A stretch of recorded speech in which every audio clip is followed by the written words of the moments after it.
Você tem vontade de aprender teologia? Tem desejo de se aprofundar na palavra de Deus para ter mais firmeza, segurança na fé e até para poder entender mais do chamado do Senhor para sua vida? E o mais importante, se você quiser realmente saber interpretar corretamente a palavra de Deus, eu tenho um convite para fazer a você. Quero te convidar para conhecer o Bacharel Livre em Teologia do Nascido de Novo, curso com mais de 80 matérias, mais de 50 bônus exclusivos para você, com todo o material incluso, que vai te levar a ter o seu certificado e a sua credencial de teólogo, para pregar com sabedoria onde o Senhor te mandar. Para conhecer todos os detalhes do curso, é só clicar em Saiba Mais aqui embaixo. Quem era Jesus realmente? Porque você encontra... Teve essa discussão em algum momento da história. Os 3 primeiros séculos foram marcados por discussões ferrenhas a respeito disso. Quais eram as linhas de pensamento? Por exemplo, os gnósticos.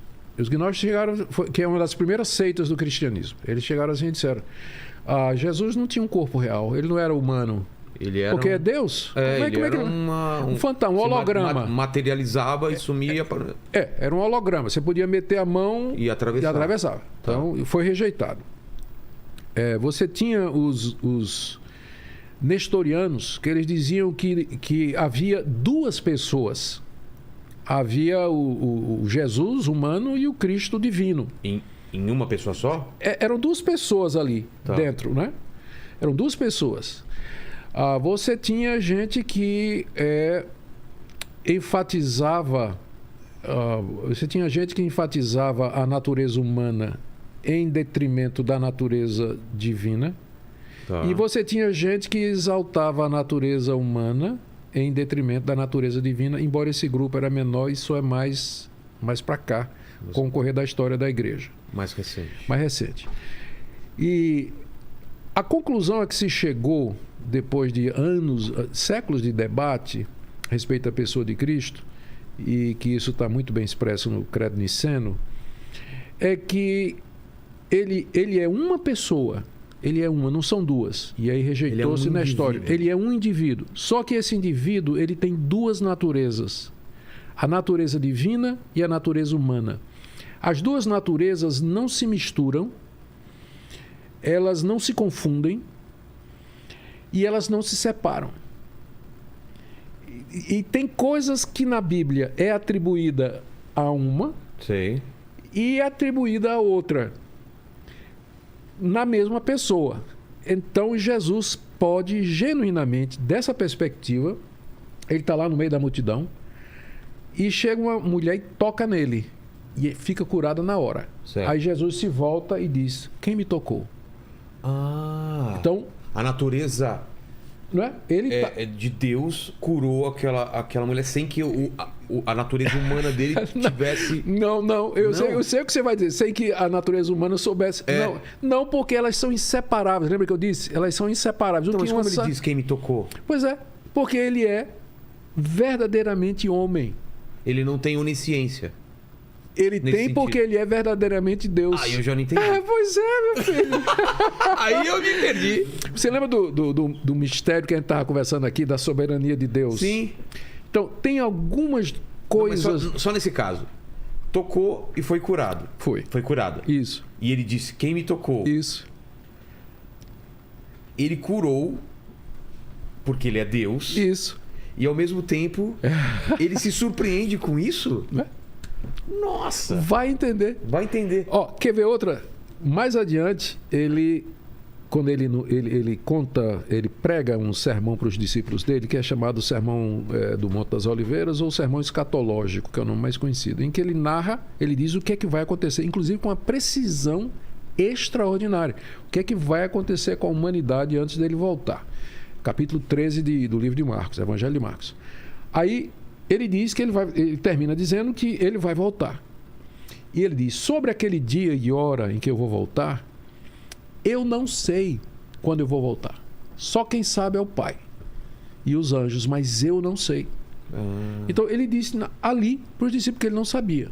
Agora, a resposta que a gente dá é que enquanto ele estava aqui, ele estava no que a gente chama de estado de humilhação. Não é que ele abriu mão de ser Deus.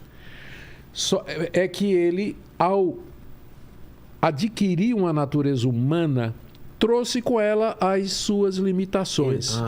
Perfeito, entendi. Perfeito. As limitações da carne. Isso. Não cabia... Tem coisa que ele não Deus, sabia. era impossível caber nesse corpo humano e se manifestava de vez em quando de algumas formas. Então dormia. Quer ver uma pergunta que é difícil você responder? Quem é que morreu na cruz? Se ele é Deus, Deus morre? Não. Mas ele morreu verdadeiramente. Então, essa é uma pergunta para a qual a gente não tem resposta e que se encaixa naquela mesma categoria Exato. que nós conversamos no início. Tem coisas no cristianismo que são consideradas mistério. Por exemplo, Mais uma. ele tinha fome. Ele Tinha. precisava dormir. Precisava dormir. Tanto que ele foi tentado no deserto por conta disso. Mas se ele fosse usar os poderes de Deus, não precisa dormir, não precisa comer, não precisa de nada. Ele era verdadeiro homem como Exato. você e eu. Aí a gente volta A questão do mistério. Exato. A questão do... se puder afastar esse cálice... Exatamente. Afasta. Naquele momento... o lado se a gente humano... pudesse dizer isso sem separar do lado divino, mas ali o lado humano, o Jesus humano, a pessoa, apesar de que o Jesus não existe Jesus humano, ele é humano e divino ao mesmo tempo. Difícil falar. Então, Jesus, sendo homem, naquele momento, ele sentindo pressentindo, né, o sofrimento que ele ia, antevendo o que ele ia passar. Porque ele é Deus, ele sabia já o que ia passar. Pai, se possível, passa de mim esse cálice. E o cálice era a morte na cruz. Então, como homem genuíno, verdadeiro, legítimo, 100%, não é 50% homem e 50% Deus. É 100% Deus e 100% homem. Mas é bonito demais, né? Você pensar isso. Mas porque aquilo que eu disse, nós estamos lidando com um Deus que é totalmente outro. Ele consegue se fazer um de nós sem deixar de ser Deus e sem deixar de ser homem. Outro mistério, a Trindade. Não é 3 deuses.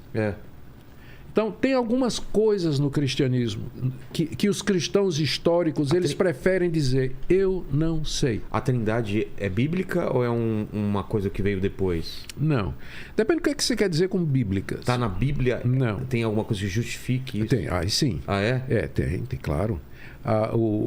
Você não tem a palavra Trindade na Bíblia. Exato. Mas você encontra passagens que dizem que existe só um Deus, um único Deus, Criador dos céus e da terra, um Deus só. E ao mesmo tempo você encontra 3 pessoas na Bíblia que são dirigidas, ou que as pessoas se dirigem a ela, ou o texto se dirige a ela como sendo Deus. Então, Jesus é tratado como Deus. O Espírito Santo é tratado como Deus. É um episódio, por exemplo, lá em Atos, no capítulo 5, quando Ananias e Safira, eles tentam enganar o apóstolo Pedro numa questão financeira lá.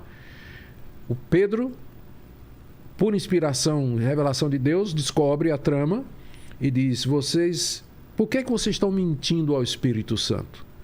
Vocês não mentiram ao homem, mas vocês mentiram a Deus. Então é evidente que na cabeça de Pedro, o Espírito Santo é Deus.